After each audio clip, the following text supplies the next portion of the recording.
अपने अस्तित्व और पहचान को सशक्त करने के लिए उपयोग करना है। आप भी देखते हैं, अगर कहीं किसी देश के पास कुछ 100 साल पुरानी विरासत होती है, वो देश उसे अपनी पहचान बनाकर दुनिया के सामने प्रस्तुत करता है। वहीं भारत के पास सोमनाथ जैसे हजारों साल पुराने पुण्य स्थान है। ये स्थान हमारे सामर्थ्य, प्रतिरोध और परंपरा के पर्याय रहे हैं।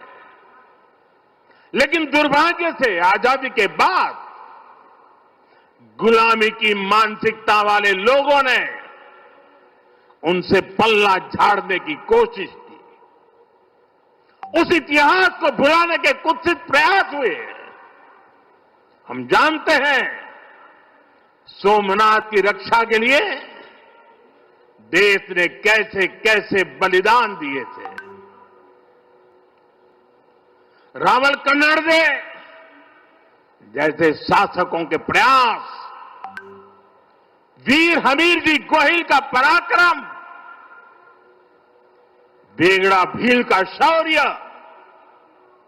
ऐसे कितने ही नायकों का इतिहास सोमनाथ मंदिर से जुड़ा है। लेकिन दुर्भाग्य से इन्हें कभी उतना महत्व नहीं दिया गया।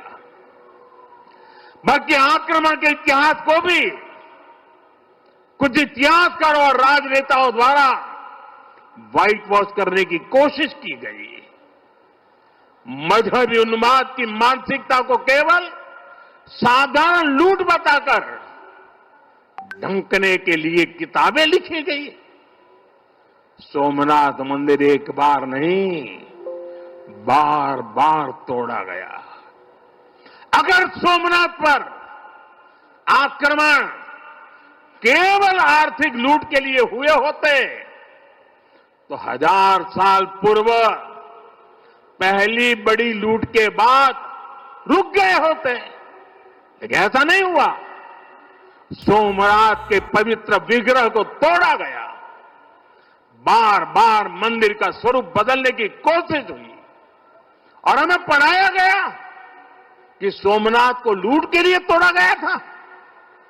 नफरत, अत्याचार और आतंक का असली क्रूर इतिहास हमसे छिपाया गया। साथियों, हमने धर्म के प्रति ईमानदार कोई भी व्यक्ति ऐसी कट्टरपंथी सोच का समर्थन नहीं करेगा। लेकिन तुष्टीकरण के ठेकेदारों ने हमेशा इस कट्टरपंथी सोच के आगे घुटने टेके। जब भारत गुलामी की बेड़ियों से मुक्त हुआ, जब सरदार वल्लभ भाई पटेल ने सोमनाथ के पुनर्निर्माण की शपथ ली, तो उन्हें भी रोकने की कोशिश की गई। 1951 में तत्कालीन राष्ट्रपति डॉक्टर राजेंद्र प्रसाद के यहां आने पर भी आपत्ति जताई गई। उस समय सौराष्ट्र के सर्वाधिक मशहूर हमारे जाम साहब महाराजा दिग्विजय सिंह जी आगे आए थे। भूमि अधिग्रहण से लेकर सुरक्षा व्यवस्था तक उन्होंने राष्ट्रीय गौरव को सबसे ऊपर रखा था। उस दौर में सोमनाथ मंदिर के लिए जाम साहब ने 1 लाख रुपए का दान दिया और उन्होंने हमारे देश में वो ताकतें मौजूद है, पूरी तरह सक्रिय है, जिन्होंने सोमनाथ पुनर्निर्माण का विरोध किया। आज तलवारों की जगह दूसरे कुत्सित तरीकों से भारत के खिलाफ षड्यंत्र हो रहे हैं और इसलिए हमें ज्यादा सावधान रहना है। हमें खुद को शक्तिशाली बनाना है, हमें एक रहना है, एकजुट रहना है, ऐसी हर ताकत को हराना है जो हमें बांटने की साजिशें रच रही है। साथियों, जब हम अपनी आस्था से जुड़े रहते हैं, अपनी जड़ों से जुड़े रहते हैं, पूरे स्वाभिमान के साथ अपनी विरासत का संरक्षण करते हैं, अपनी विरासत के प्रति सजग रहते हैं, तो हमारी सभ्यता की जड़ें भी मजबूत होती हैं। और इसलिए पिछले 1000 वर्षों की यात्रा हमें अगले 1000 वर्षों के लिए तैयार रहने की प्रेरणा देती है। साथियों, राम मंदिर प्राण प्रतिष्ठा के ऐतिहासिक अवसर पर मैंने भारत के लिए 1000 साल का विराट स्वप्न सामने रखा था। मैंने देव से देश के विजन के साथ आगे बढ़ने की बात कही थी। आज देश का सांस्कृतिक पुनर्जागरण करोड़ों देशवासियों में नया विश्वास बढ़ रहा है। आज हर देशवासी के मन में विकसित भारत को लेकर एक भरोसा है। आज 140 करोड़ भारतीय भविष्य के लक्ष्यों को लेकर संकल्पित है। भारत अपने गौरव को नई बुलंदी देगा। हम गरीबी के खिलाफ अपनी लड़ाई में जीतेंगे। हम विकास की नई ऊंचाइयों को छुएंगे। पहले दुनिया की तीसरी बड़ी अर्थव्यवस्था बनने का लक्ष्य, फिर उसके आगे का सफर देश अब इसके लिए तैयार हो चुका है। और सोमनाथ मंदिर की ऊर्जा हमारे इन संकल्पों को आशीर्वाद दे रही है। साथियों, आज का भारत विरासत से विकास की प्रेरणा लेकर आगे बढ़ रहा है। सोमनाथ में भी विकास भी विरासत भी, ये भावना निरंतर साकार हो रही है। आज एक और सोमनाथ मंदिर का सांस्कृतिक विस्तार, सोमनाथ संस्कृत यूनिवर्सिटी की स्थापना, माधवपुर मेले की लोकप्रियता और उसके रंग, इनसे हमारी विरासत मजबूत हो रही है। गिर लायन के संरक्षण से इस क्षेत्र का प्राकृतिक आकर्षण बढ़ रहा है, तो वहीं प्रभास पाटन क्षेत्र के विकास के नए आयाम भी गढ़े जा रहे हैं। केशोद एयरपोर्ट का विस्तार किया जा रहा है। इससे देश विदेश से श्रद्धालु सीधे सोमनाथ तक पहुंच सकेंगे। अहमदाबाद से वेरावल वंदे भारत ट्रेन की शुरुआत से तीर्थयात्रियों और पर्यटकों का समय कम हुआ है।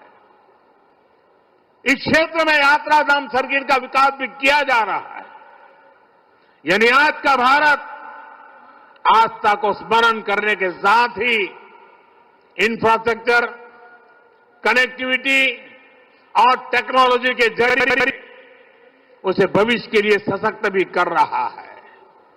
साथियों, हमारी सभ्यता का संदेश कभी किसी को पराजित करने का नहीं रहा, बल्कि जीवन को संतुलन में रखने का रहा है। हमारे यहां आस्था की राह हमें घृणा की तरफ नहीं ले जाती। हमारे यहां शक्ति हमें विनाश करने का अहंकार नहीं देती। सोमनाथ जैसे तीर्थ ने हमें सिखाया है कि सृजन का मार्ग लंबा होता है, लेकिन वही स्थायी होता है, चिरंजीव होता है। तलवार की नोक पर कभी दिलों को नहीं जीता जा सकता। जो सभ्यताएं दूसरों को मिटाकर आगे बढ़ना चाहती है, वे स्वयं समय में खो जाती है। इसलिए भारत ने दुनिया को ये नहीं सिखाया कि दूसरे को हराकर कैसे जीता जाए, बल्कि ये सिखाया कि कैसे दिलों को जीतकर जिया जाए। ये विचार आज दुनिया की जरूरत है। सोमनाथ की 1000 वर्षों की गाथा पूरी मानवता को सीख दे रही है। इसलिए आइए हम संकल्प करें, हम विकास की ओर आगे बढ़ें, कदम से कदम मिलाकर चले, कंधे से कंधा मिलाकर चले, मन से मन को जोड़कर चले, लक्ष्य को ओझल दिए हुए बिना हम चलते चले और साथ ही अपने अतीत और अपनी विरासत से भी जुड़े रहें। हम आधुनिकता को अपनाते हुए अपनी चेतना को संभाले रखें। आइए सोमनाथ स्वाभिमान पर्व जैसे आयोजनों से प्रेरणा लेते हुए विकसित होने के मार्ग पर तेजी से चले। हर चुनौती को पार करते हुए हम अपने लक्ष्य तक पहुंचे। और ये कार्यक्रम आज तो शुरू हो रहा है। हमें 1000 साल का स्मरण देश के कोने कोने में करना है। दुनिया को हमारी विरासत का परिचय करवाना है। हमें 75 साल का ये नया पर्व भी मनाना है और हम 2027 मई तक इसको मनाते रहें, जन जन को जगाते रहें। जगा हुआ देश सपनों को साकार करने के लिए चलता रहे। इसी कामना के साथ एक बार फिर समस्त देशवासियों को मैं बहुत बहुत शुभकामनाएं देता हूं। हर हर महादेव। जय सोमनाथ, जय सोमनाथ, जय सोमनाथ।